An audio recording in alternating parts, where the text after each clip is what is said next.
Happy Palm Sunday to everyone. Palm Sunday begins Holy Week, a journey from joy to suffering. The palms we wave today symbolize peace, honor, and victory.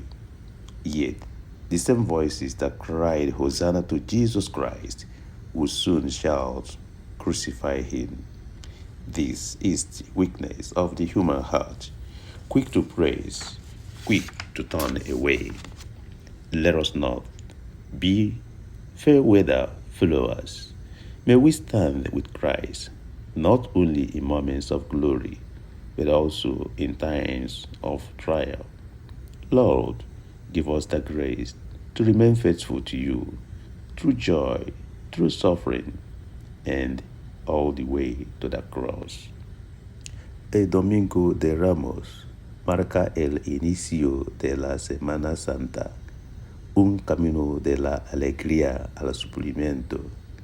Las palmas que hoy agrietamos simbolizan paz, honor y victoria.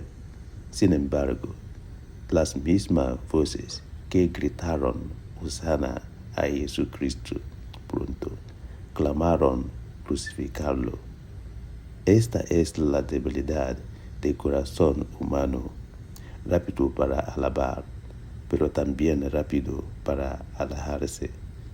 No seamos seguidores de ocasión, permanezcamos con Cristo no solo en los momentos de gloria, sino también en los tiempos de prueba. Señor, danos la gracia de serte fieles en la alegría, en el sufrimiento y hasta la cruz. Ụbọchị ụka ọmụ na-amalite izu dị asọ, njem malitere n'ọṅụ banye n'uru. Igu nkwụ anyị na-efe tata na-egosi udo, nsọpụrụ na mmeri.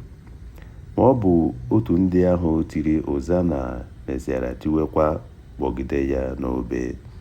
Nke a na-egosi adịghị ike nke obi mmadụ, agagide iru agaba azụ n'ebe Chukwu nọ. Ka anyị ghara ịbụ ndị na-eso naanị mgbe ihe dị mma.